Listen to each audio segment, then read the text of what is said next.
Well, let's take as long as we need to give you a comprehensive update on the coronavirus outbreak. The global death toll is well past 3,000. There are now close to 100,000 confirmed cases in 80 countries. 80,000 of these cases are in China. We should also say more than 50,000 people have been infected but have now fully recovered.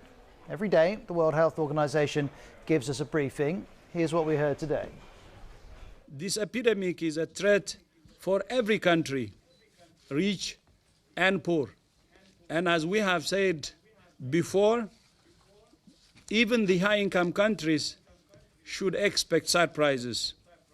The solution is aggressive preparedness. We are concerned that some countries have either not taken this seriously enough or have decided there is nothing they can do. Well, let's start moving around the world. First to South Africa, which has reported its first case. This is its health minister. Arrangements are made for the patient to be taken to the center where they will be treated. We have identified or designated hospitals for this, so that treatment is going to take place in that particular area. We are therefore going to be dealing with the members of the family and taking them to the necessary quarantine.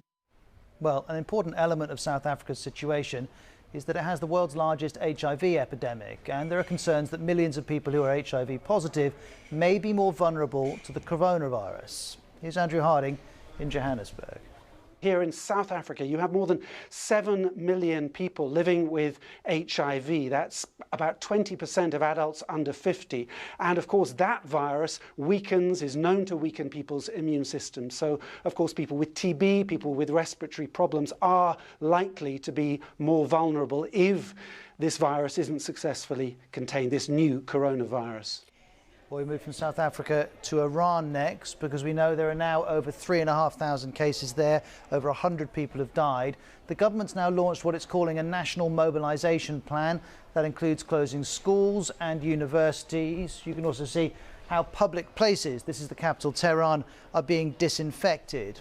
We also have these unverified pictures, which we believe are from a hospital in the holy city of Qom. There appear to be bodies lying in bags, waiting to be taken away to be buried. Let's hear more on this from Baran Abbasi from BBC Persian. Officials are saying that we don't know yet whether they have died from corona, and they're keeping the bodies upon the request of the families so they can make sure what the cause of the death is and then give the permission for the burial. But the person who's filmed the footage has been arrested, and in the latest development, the person in charge of the cemetery where the morgue was located has also been removed from his post. From Iran into Europe next, there have been a number of developments. Switzerland has reported its first death. Bosnia has reported its first case. We also know the Paris Marathon has now been postponed until October. By far the biggest outbreak in Europe, though, is in Italy. Today, all schools and universities closed for at least 10 days. Here's Bethany Bell in Milan. People across the country who have children are now having to think about childcare. The government has promised to look into measures to help people deal with those issues. It's not quite clear whether they'll give them financial aid and help in looking for babysitters, or whether it'll come in allowing people to one parent to stay at home and work. It should be said that schools and universities in the north of the country have already been closed for almost 2 weeks now. But yesterday, in light of the rising number of infections, the government took this decision to close schools and universities across the country until mid-March. Well, next we move across the Atlantic to the US. Over the last few days, our primary focus has been an outbreak close to Seattle. Now, though, we have a state of emergency that's been declared in California. One person has died there. They had been on board this cruise ship called the Grand Princess. The passenger had disembarked in San Francisco. As you can see, the ship is now being held at port because several passengers have been taken ill. This is California's governor. We have accordingly, with this new ICU patient that passed away, entered into this next phase that has required me, under the circumstances, to advance a proclamation of a state of emergency in the state of California. Well, CBS correspondent Jamie Yuccas has more on this from San Francisco.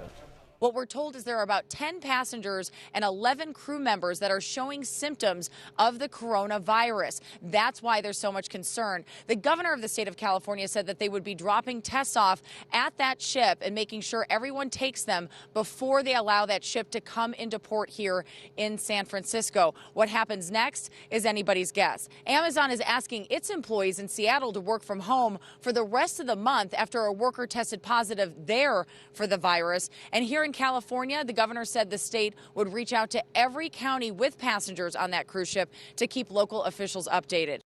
We also have this from Reuters just coming into the BBC newsroom telling us Harris County in Texas has announced its first 2 confirmed cases of coronavirus. And they say they are travel related, meaning that these are people who would have travelled outside of the US and have recently returned.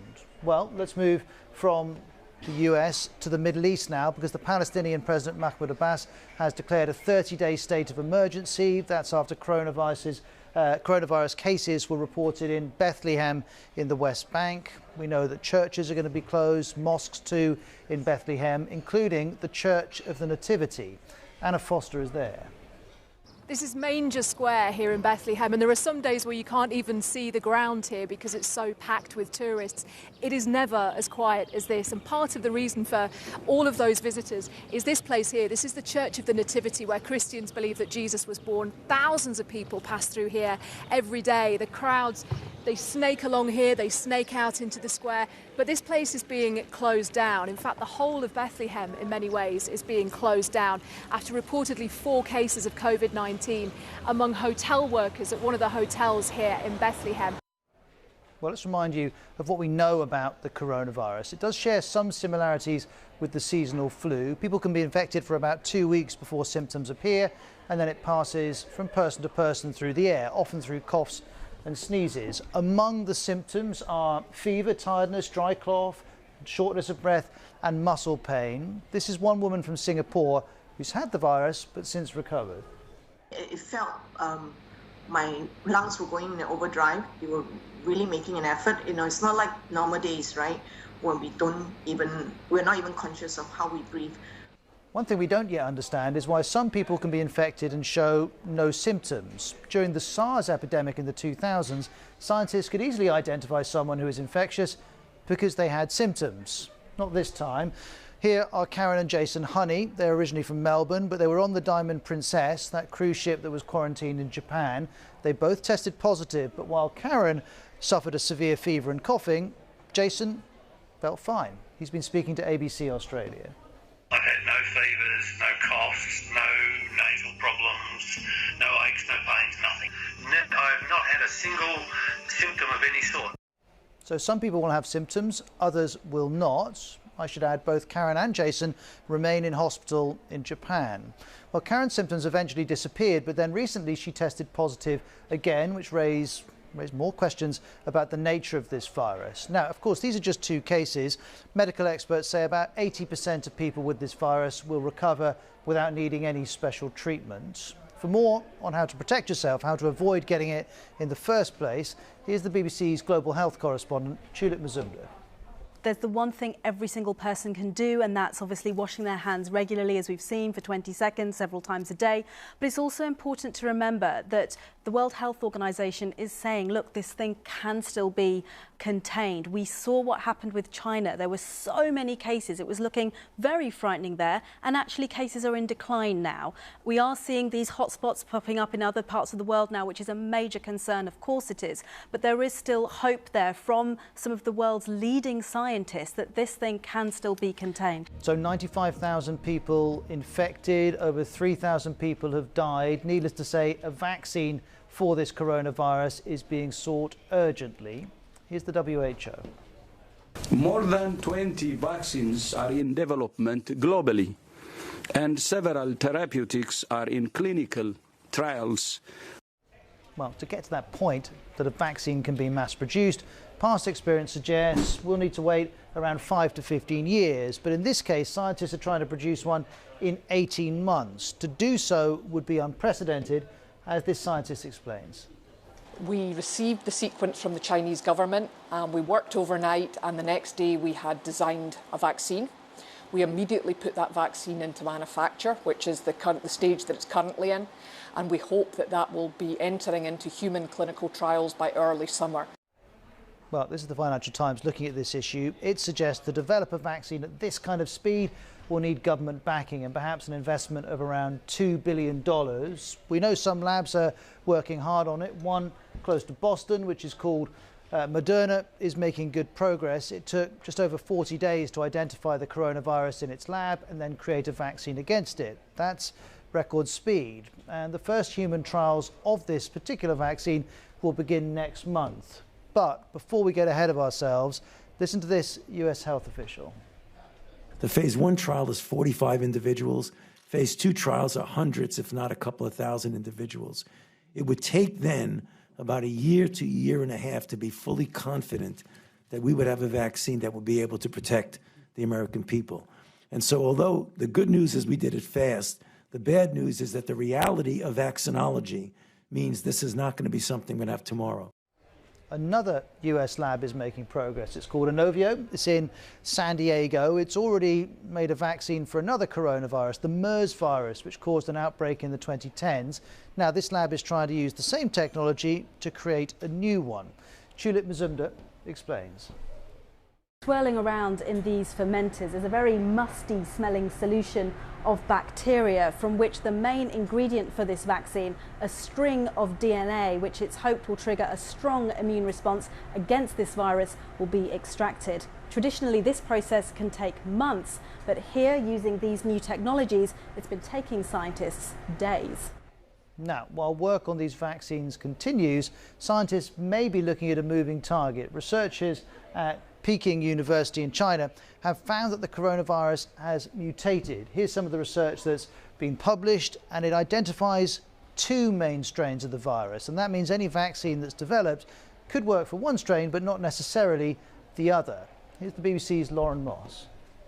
The tests show that there are differences in the genetic codes, but it doesn't prove that it necessarily alters the way that the virus behaves or that one strain is more aggressive than the other. Now, there have been a few media reports about this in the last 24 hours, but at the minute, it does appear the more aggressive type accounted for roughly 70% of the strains which were analysed, which were also in the early stages of the outbreak in China.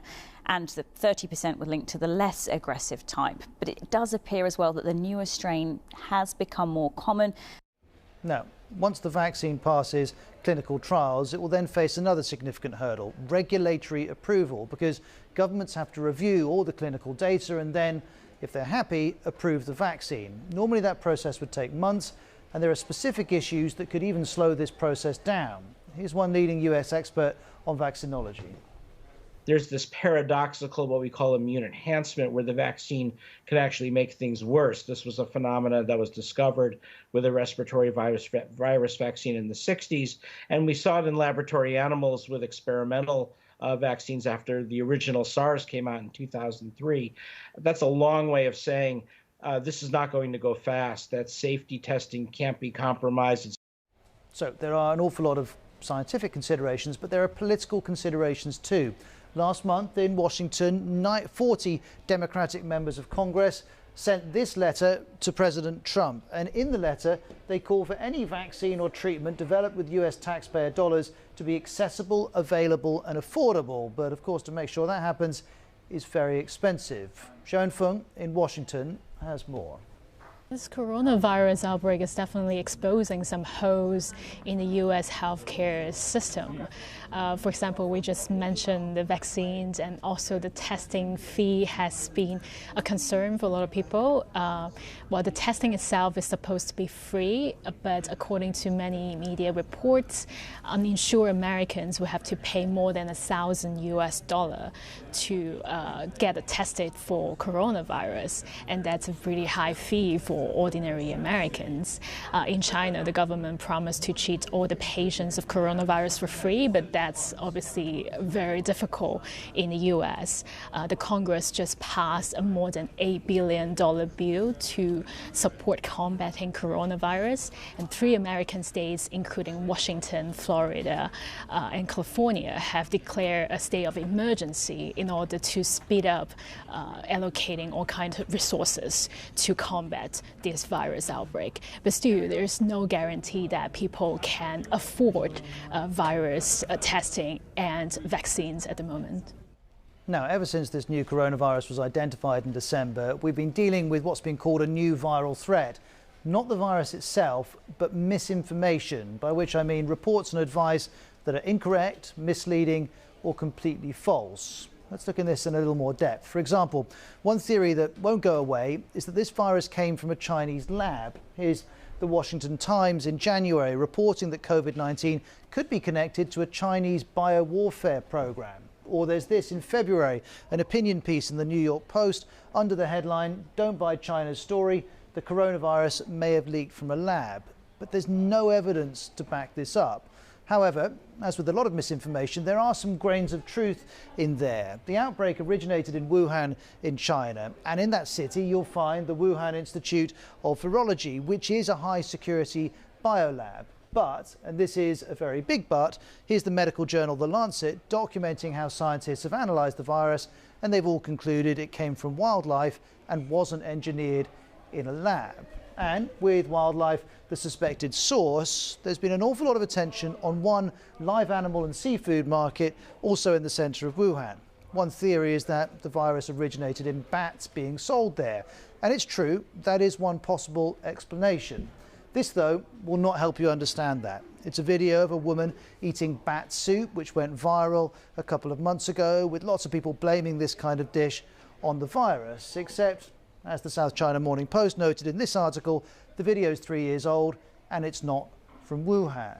This article from the Centre for Disease Control is also helpful. It helps to tell us how the disease could spread from animals to humans, could happen via direct or indirect contact, could happen via pests, water or food. So soup may have been involved, but not the one in the video, and quite possibly not at all. Then there's the issue of advice. Bad advice. For example, here's a Facebook group telling us that a bowl of boiled garlic can cure the virus. It can't. You'll also be aware that lots and lots of people are buying surgical face masks, but doctors are saying these aren't going to help you avoid contracting the virus. And these are just some of hundreds of examples I could show you. But there is, of course, good advice out there. The Centre for Disease Control's website is definitely worth looking at. The WHO has a Mythbuster page on its website, which is excellent. And, of course, the BBC News website has an awful lot of verified information about what's happening and what to do. Because, as the World Health Organization's Director General says, we're not just fighting an epidemic, we're fighting an infodemic. Well, if you do want lots of information, not just on the nature of the coronavirus, but how it's evolving around the world and the different responses of the different governments, you can get all of that through the BBC website, bbc.com/news, or via the BBC News app.